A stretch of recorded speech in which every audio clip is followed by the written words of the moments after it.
믿음으로 자신을 세우며 성령으로 기도하고 하나님의 사랑 안에서 자신을 지키며 영생에 이르도록 우리 주 예수 그리스도의 공로를 기다리라.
제가 참 뭐라 말씀해야 될지 그렇습니다. 저는 뭐 한참 전에 할 때는 참 예배소를 통해서 영광스러운 교회, 많이 그 말씀을 읽으면서 설교도 하고 전도도 하고 그랬습니다. 오랫동안 설교도 않고 그냥 예배만 하다 보니까 당에서도 상당히 부끄럽고 그렇습니다. 근데 언제부턴가 제가 이 유다서를 보면서 이 1장 한 장에 1절에서부터 25절까지 있는 말씀 속에 느껴져도 이제 깨달았는데 25절 말씀 속에 하나님의 지금까지 우리가 보통 6,7년의 그 역사가 다 들어있더라고요. 만물을 지으시면서 에덴 동산에서부터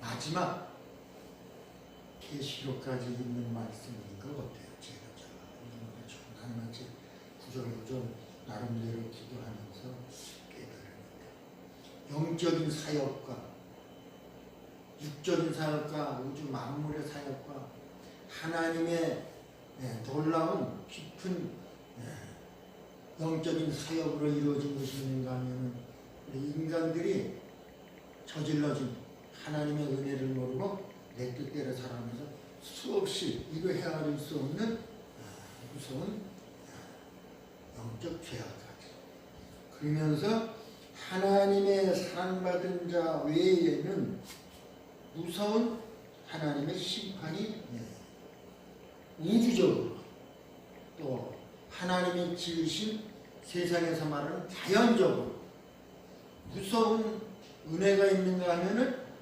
무서운 하나님의 형벌이 들어있고 그 속에서도 깨닫지 못하고 얼마나 하나님 앞에 무서운 일들을 그 저질러지는 죄악이 오늘 이 시대에도 지금 나에게도 저질러지고 있구나 하는 것을 깨달을 수가 있어요. 이 말씀 속에서 보면은 하나님의 말씀으로는 사랑하는 자들이 얼마나 사랑을 받고 있는지 또 그걸 떠나서 말씀이 이들은 너희들은 그렇죠. 우선 그 인간 이하의 말씀도 이렇죠. 쭉 몇 군데 읽힌다면 10절에 보니까 이 사람들은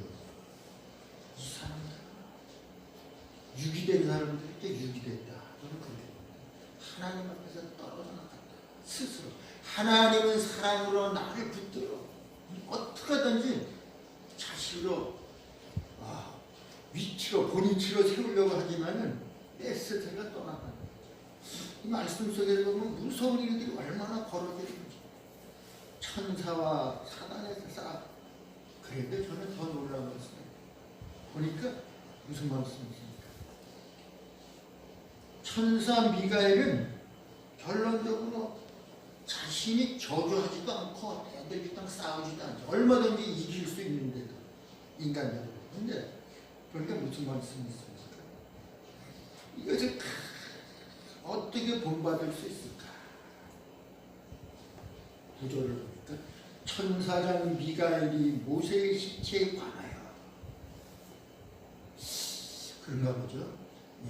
악한 자 사단은 죽은 자들도 어떻게 하든지 명분을 만들어서 하나님이 욕되게 하는 거니까 미가엘이 모세의 시체에 관하여 마귀와 다투어 변론할 때 감히 비방하는 판결을 내리지 못하고 다만 말하되 주께서 너를 꾸짖으시기를 원한다.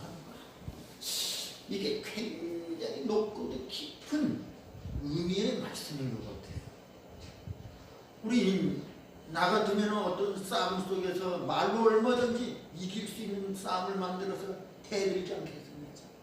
근데 이 미가엘까지 모세의 시체에 관하여 죽었다고 치는 모세의 시체에 관해서 왜 싸움이 벌어질까? 영적인 싸움이겠지만 왜 벌어질까? 그럼에도 얼마든지 때들도 싸워서 없앨 수도 있는 천사장 미가엘이 변론할 때 마귀와 다투어 변론할 때에 감히 비방하는 판결을 내리지 못하고 우리 표현이 그렇지만 내리지 못하는 건 아니지. 근데 내리지 못하고 다만 말하되 주께서 너를 꾸짖으시기를 원하노라 하노라. 그런단 말이죠. 근데 여기서 하나님께 맡긴 것이지만은 판결은 다 난감이겠습니다. 판결은 난감이지. 악한 사단은 무조건에 데려갈 것 같아. 데려갈 것 못하는 거죠. 그러니까 보니까 영적인 싸움이 있고 또 쭉 보니까 무슨 싸움이 있습니까? 10절에 보면 이 앞뒤를 좀 있지만 아주 간단하게 제가 읽어보겠습니다. 이 사람들은 무엇인지 그 알지 못하는 것을 비방하는 거다. 이 영적인 부분과 연관되는 것 같아요. 이 사람들은 무엇이든지 그 알지 못하는 것을 비방하는 거다. 또 그들은 이성 없는 짐승같이 본능으로 하는 그것을 멸망하는 거다. 짐승 같은 본능이라. 이제 짐승 같은 인간이 어떻게 짐승 같은 본능으로 살아갈까?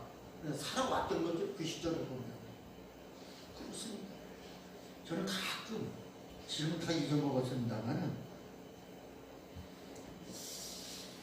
우리 하나님께서 아담과 하와를 창조지 우리의 형상대로 지음을 받았잖아요.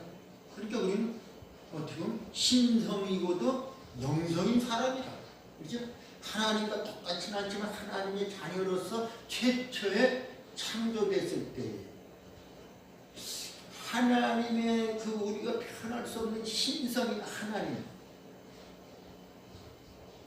예수님이 이 땅에 오셨다고 했을 때 인성으로, 근데 우리 인간도 그러나 그 속에서 저는 말씀을 보면서 나름대로 조금 깊게 생길 때 오늘 보니까 짐승과 같은 육성, 그죠?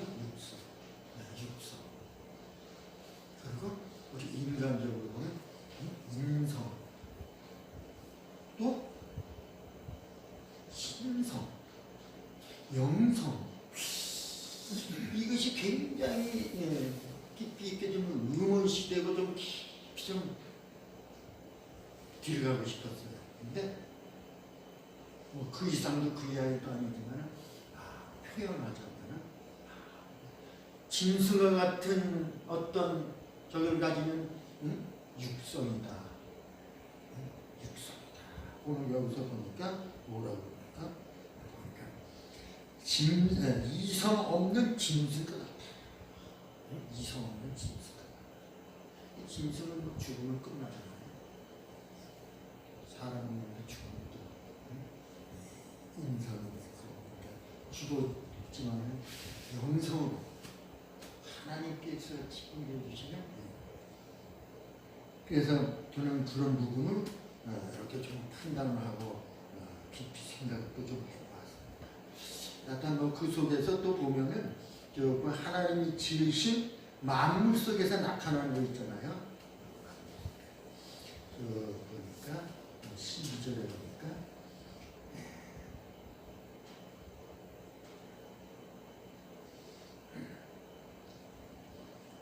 기탄 없이 너희와 함께 먹으니 너희의 애찬에 암초요. 기탄이 없다. 암초다. 애찬에 암초다. 목망이는 목자여 바람에 불려가는 물없는 부분이다. 바람에 불려가는 물없는 부분이다. 죽고 또 죽어 뿌리까지 뽑힌 열매 없는 가을나무다. 자기 수치의 거품을 품는 바다의 거친 물결이여 영원히 참 예비된 캄캄한 흑암으로 돌아갈 유리하는 별들이라. 저는 이 말씀을 통해서 우주적이면서 지구적인 그 하나님이 지은 자연 만물의 자연적인 것에서 나타나는 깊은 영적인 통찰로 바라보는 은혜의 말씀인 것 같습니다. 기탄 없이 너희와 함께 먹으니 너희의 애찬의 암초다. 애찬. 어떻게 보면 좋은 말씀, 암초다. 더 깊이 여러 가지를 표현할 수가 있겠습니다만 암초다. 보통이죠. 자기 몸만 기르는 목자요. 바람에 불려가는 물 없는 부분이야. 물 없는 부분. 죽고 또 죽고 뿌리까지 뽑힌 열매 없는 가을나무. 이 말씀들이 저는 시편을 통해서 복음서를 통해서 이 표현들이 참 깊게 나오면서 바라보고 깨달을 수 있을 때 너무너무 감사한 은혜가 나오더라고요. 또 바람에 불려가는 물 없는 부름이요. 죽고 또 죽고 뿌리까지 뽑힌 열매 없는 가을나무. 어떻게 이렇게 말씀으로 표현이 될까? 표현이 될까? 참. 죽고 또 죽어 뿌리까지 뽑힌 열매 없는 가을나무요.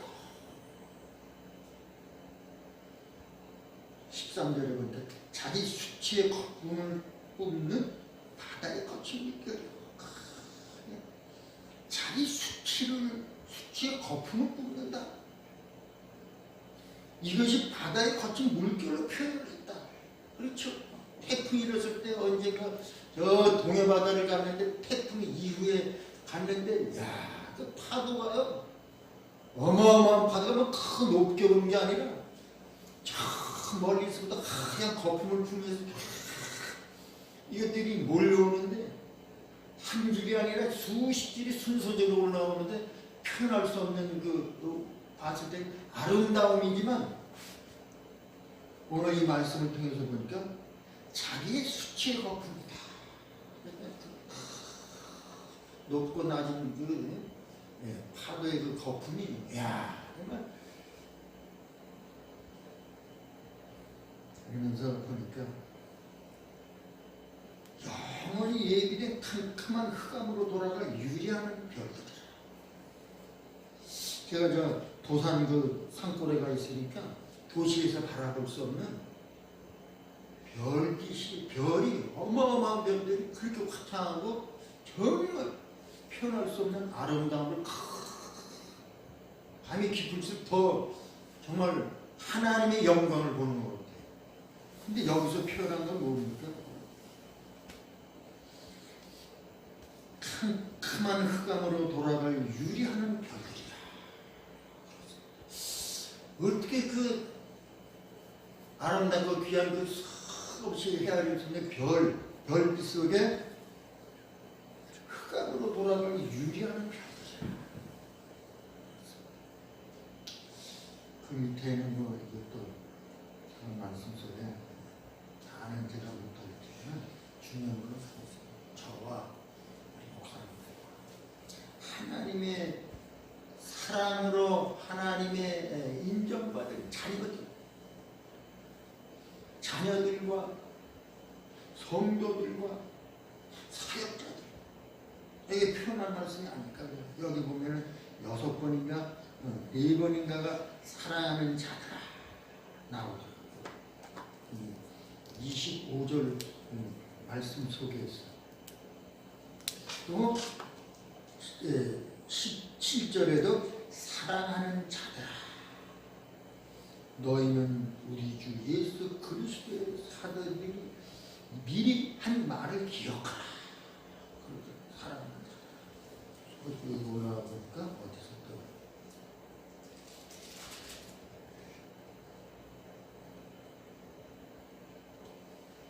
오늘 2절이죠. 2절에 또 있죠. 1절 중반절에 있는 여기 거기는 아버지 안에서 사랑을 얻고 그러면서 예수 그리스도를 위하여 지키심을 받은 자들에게 편지하노라. 놀라운 소식을 주시는 거죠. 놀라운 소식. 그래서 더 큰 축복은 긍휼과 평강과 사랑이 너희에게 더욱 많을지어다. 할렐루야. 이거보다도 큰 축복의 말씀이 물론 성경 구절에 여러 군데 있습니다만 긍휼과 영광, 평강과 사랑이 너희에게 더 많을지어다. 그렇죠. 긍휼은 우리가 더 잘 아시겠죠.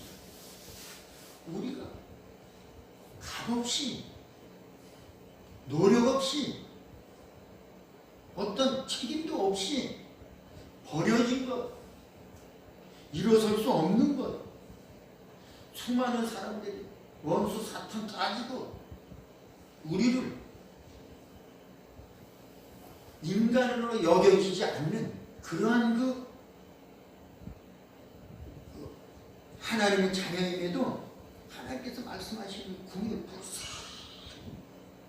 이 긍휼은 왜 아무 값어치 없이 아무 수고 없이 아무 노력 없이 아무 대가 없이 하나님께서 그냥 주시는 놀라운 축복 아니겠습니까?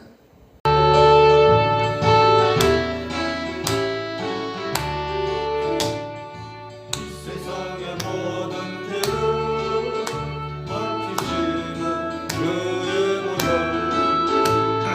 성령께서 귀하게 찬송하고 찬송하세 주님 앞에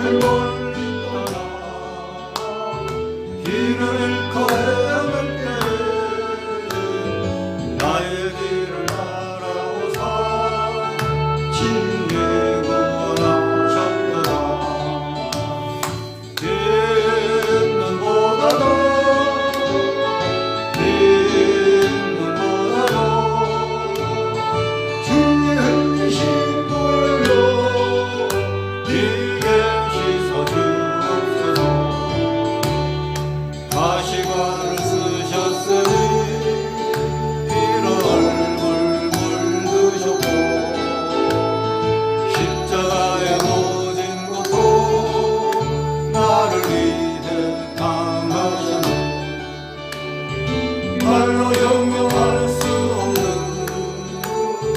구세주의 구속하신 그네와 크신 사랑 찬송하고 찬송하세 빛난보다도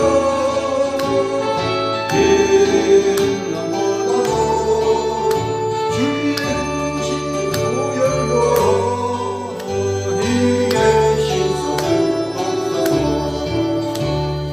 아버지를 멀리 떠나 다른 길을 저버리고 여러 가지 죄악으로 주홍같이 되었으니 물 같은 것 가지 없는 씻을 수가 아유 없네 주여 귀한 고백으로 날 정결케 하옵소서 빛난보다도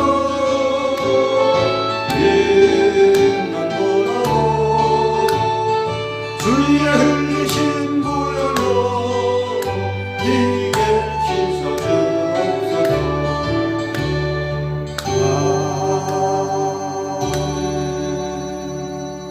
아멘.